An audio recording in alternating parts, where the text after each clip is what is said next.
بسم اللہ الرحمن الرحیم۔ میرا نام نعمان انور ہے، میں بلاکی پورہ کا رہنے والا ہوں۔ آج اس سلسلے میں ہم لوگ بات کرنا چاہتے ہیں کہ سرکار نے جو مسجدوں میں جمعہ اور جماعت کی پابندی لگا رکھا ہے،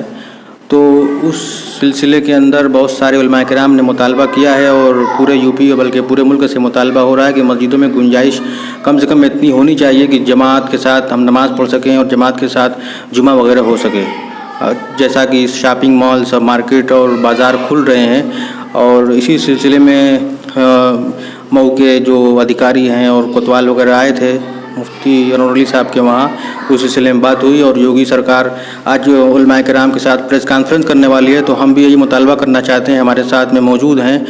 مفتی انور علی صاحب، شیخ الحدیث و مفتی مدرسہ دارالعلوم، انشاءاللہ آپ سے اس سلسلے میں گفتگو فرمائیں گے۔ بسم اللہ الرحمن الرحیم، الحمدللہ وکفا وسلام علی عبادی الذین اصطفیٰ، اما بعد۔ اس وقت تقریباً 3 مہینوں سے جمعہ کی نماز کی وجہ سے جمعہ کی نماز نہ پڑھنے کی وجہ سے مسلمانوں کا ایک بڑا طبقہ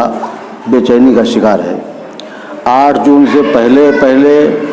یہ اطلاعات مل رہی تھی کہ سرکار کی طرف سے 8 جون کے بعد مسجدوں میں آزادی ملے گی اور مسجدوں میں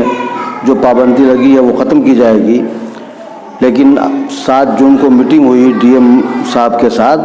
تو انہوں نے کہا کہ ابھی ایک وقت میں 5 ہی آدمی مسجد میں آ سکتے ہیں، مندر میں۔ تو مندروں کا جہاں تک معاملہ ہے وہاں تو باری باری لوگ جا کر کے پوجا پاٹ کر سکتے ہیں، لیکن مسجدوں میں باری باری جانے سے کام نہیں چلتا۔ جماعت کی نماز بھی ہوتی ہے ایک ساتھ، اور خاص طریقے پر جمعہ کی نماز جو ہوتی ہے تو وہ ایک مسجد میں ایک ہی بار ہوتی ہے، بار بار نہیں ہوتی۔ اس لیے ہماری یہ سرکار سے درخواست ہے کہ اس سلسلے میں علماء کرام سے بات کر کے نئی گائیڈ لائن جاری کی جائے، اور کم از کم ہم کو جمعہ کی نماز پڑھنے کی اجازت دی جائے۔ مسجدیں ایک شہر میں جہاں 300 مسجدیں ہیں، اگر اجازت مل جائے مسجد میں جمعہ پڑھنے کی تو کسی مسجد میں بہت زیادہ بھیڑ نہیں ہوگی اور لوگوں کی ضرورت پوری ہو جائے گی۔ مئو اور بہت سارے شہر ایسے ہیں کہ جہاں کیس بہت کم ہیں، نئے کیس آبادی کے اندر نہیں آ رہے ہیں، باہر سے جو پرواسی مزدور آ رہے ہیں انہی میں کیس مل رہا ہے۔ آبادی میں جو لوگ رہ رہے ہیں وہ احتیاط کے ساتھ رہ رہے ہیں، تو وہ یہ محسوس کر رہے ہیں کہ ہمارے ساتھ جانبداری برتی جا رہی ہے اور ہم کو جمعہ کی نماز سے روکا جا رہا ہے۔ اس لیے ہم یوگی سرکار سے پوری گزارش کرتے ہیں کہ ہم کو کم از کم جمعہ کی نماز پڑھنے کی اجازت دی جائے،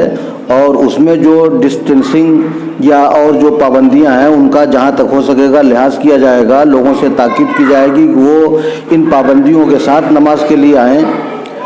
اور ایک بات بہت بڑی اور انتہائی اہم ہے کہ ہندو ہو یا مسلمان، ایشور اور اللہ پر بھروسہ رکھنے والے سارے لوگ یہ جانتے ہیں کہ مہاماری اور بیماری کا بہت گہرا تعلق ہے قدرت کی طرف سے۔ اللہ تعالیٰ کی طرف سے جو بیماری آئی ہے، اللہ کی طرف متوجہ ہونے سے، دعا کرنے سے اور اللہ تعالیٰ سے منت سماجت کرنے ہی سے ہم کو اس بیماری اور پریشانی سے نجات ملے گی۔ اس لیے ہم سب لوگ اللہ کی طرف متوجہ ہو کر کے دعا کریں گے۔ نماز پڑھنے کے بعد دعا قبول ہوتی ہے تو انشاءاللہ اس بیماری سے نمٹنے میں سرکار کی جو کوششیں ہیں ان کوششوں کو اور زیادہ طاقت ملے گی، اور بہت جلدی ہمارا ملک اس بیماری سے نجات پائے گا۔ اس لیے ہم اپنے دکھ اور اپنی پریشانی کا اظہار کر رہے ہیں سرکار کے سامنے کہ ہم کو جمعہ کی نماز پڑھنے کی اجازت ملے۔